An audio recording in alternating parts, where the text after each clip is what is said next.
Jalannya gimana kalian dibela sama aparat Abbas pembela kaum lemah? Udah mulai tenang?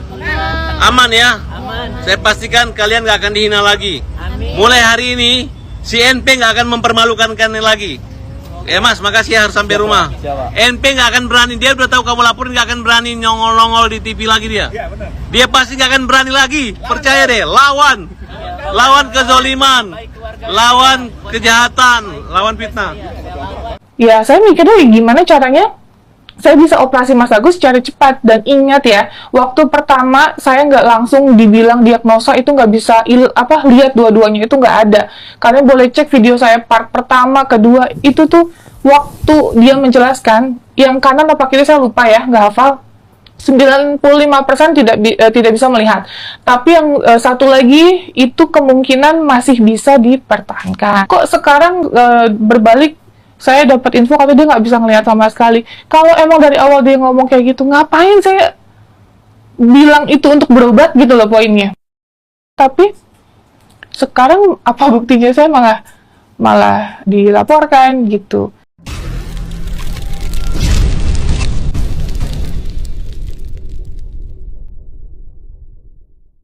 Agus ngelaporin Teh Novi di Polda Metro Jaya.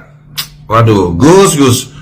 Emang nggak bisa tabayun dulu, ngobrol dulu, atau apa? Kok main lapor-lapor? Kenapa? Ada masalah apa? Kan kemarin kayaknya di podcastnya Bang Densu ya, kalau nggak salah. Kalian udah ketemu loh. Suasananya hangat kok, baik-baik saja menurut saya. Kok tiba-tiba saya nonton berita nih, Agus bikin LP.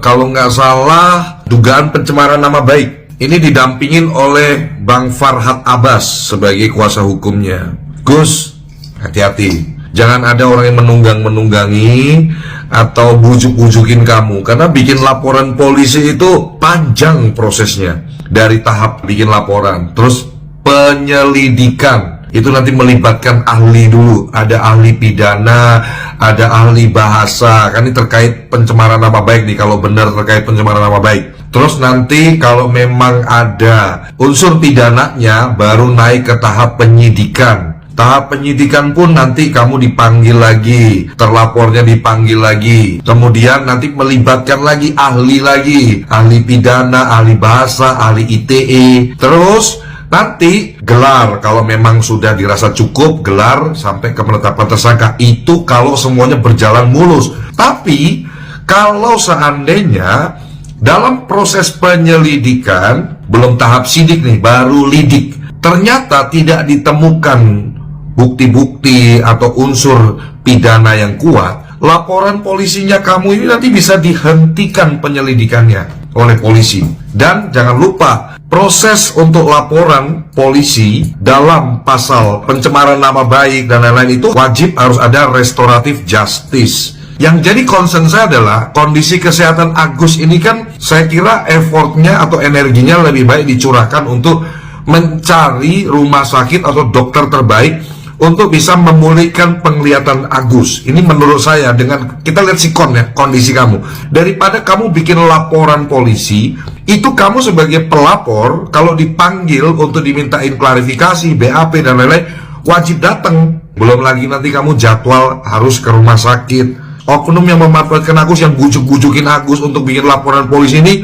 jahat banget menurut saya. Ini orang kenapa kok disuruh-suruh bikin laporan polisi, dibujuk-bujukin? Emang semudah itu ngelaporin orang? Tahapan prosesnya itu panjang loh. Dan polisi itu benar-benar tegak lurus, presisi. Jadi kalau ngelaporin orang itu jangan asal-asalan. Kalau tidak ada terbukti unsur pidananya, kamu ngelaporin orang yang kamu laporin itu bisa lapor balik. Korban penyiraman air keras di Cengkareng, Jakarta Barat, Agus Salim melaporkan YouTuber Pratiwi Novianti ke Polda Metro Jaya. Sebelumnya, wanita akrab disapa Novi itu berinisiatif menggalang dana untuk membantu biaya pengobatan mata Agus Salim.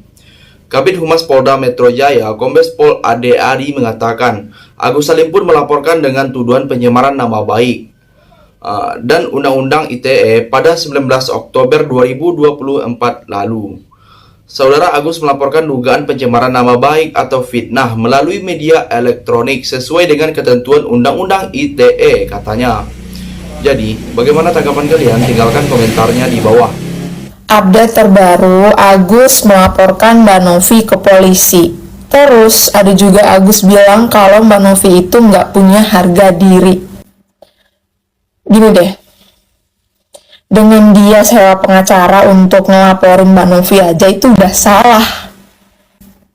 Ya, Mbak Novi punya hak untuk menanyakan uang yang didonasikan kepada orang-orang ke kamu itu dipergunakan untuk apa aja. Dia punya hak di situ karena itu bukan uangmu, itu uang donasi. Yang mana uang donasi itu adalah dikumpulkan dari semua orang-orang yang peduli sama kamu karena kamu sakit, bukan peduli sama kamu karena untuk memenuhi kebutuhan keluargamu. Tuh bukan.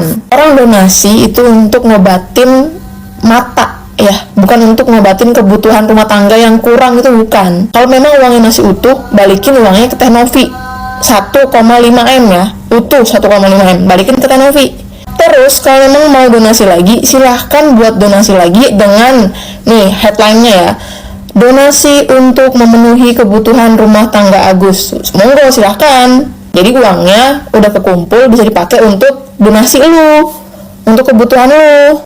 Gini Gus, Mas Agus, uang itu adalah uang amanah dari banyak orang, yang bahkan ada beberapa orang yang donasi itu bukan dari kalangan orang kaya, ya orang biasa aja yang punya hati iba sama kamu, karena kamu nggak bisa lihat, karena kamu lagi susah, lagi sakit, orang tuh pengen donasiin uangnya buat lu berobat, ya, bukan untuk memenuhi kebutuhan orang-orang yang sekitar lu, keluarga lu, itu bukan.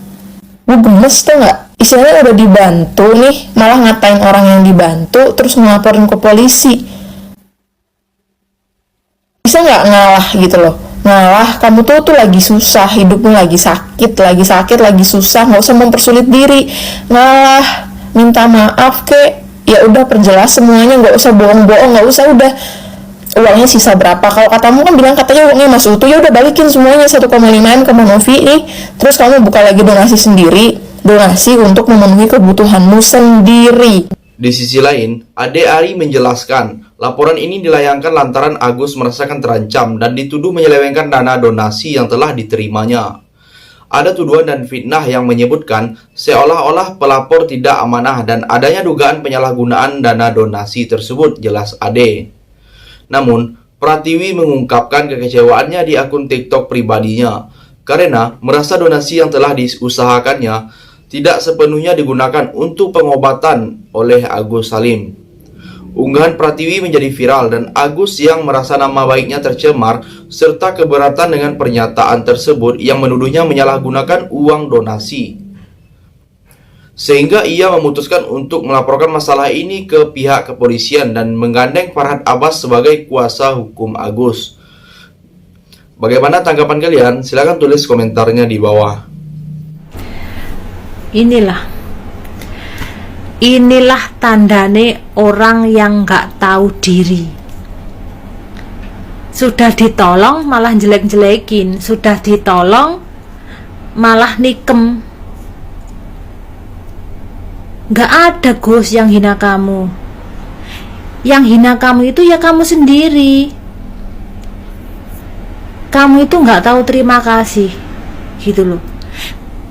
Netizen, orang, semua mengecam kamu. Itu bukan karena Novi, itu karena perbuatanmu, karena kelakuan kamu yang membuat mereka itu menghujat kamu, gitu loh. Karena apa? Netizen 62 itu nggak bodoh Gus, nggak buta Gus. Dia tahu karena dia mengikuti sejak awal perjalanan kamu dan Teh Novi di podcast itu, gitu loh. Jadi kamu jangan nyalahin Teh Novi. Oh iya, kamu bilang pas telepon Farhad, kamu bilang begini, aku nggak butuh uang itu, biar uang itu untuk Novi yang sakit. Aku nggak mau harga diriku diinjek-injek. Hello Agus, kamu itu laki-laki tapi kok mulut kamu itu lames banget sih. Terakhir, pengacara terkenal Hotman Paris Hutapea ikut berkomentar terkait kasus dugaan penyalahgunaan uang donasi oleh Agus Salim yang belakangan ini ramai diperbincangkan oleh publik. Hotman Paris menekankan apabila dilihat secara hukum, tindakan Agus dan keluarganya tidak dapat dikenakan sanksi. Hal itu lantaran uang donasi tersebut sudah menjadi hak milik dari Agus. Ia menjelaskan, meskipun dana tersebut dikumpulkan untuk pengobatan Agus dan setelah uang itu menjadi milik Agus sepenuhnya, kemudian tidak ada kewajiban baginya untuk menggunakan dana itu sesuai dengan tujuan penggalangan dana yang awal. Jadi, sampai di sini bagaimana tanggapan kalian? Silahkan tulis komentar di bawah sebanyak-banyaknya. Saya dari channel YouTube Segudan TV, pamit, sampai jumpa.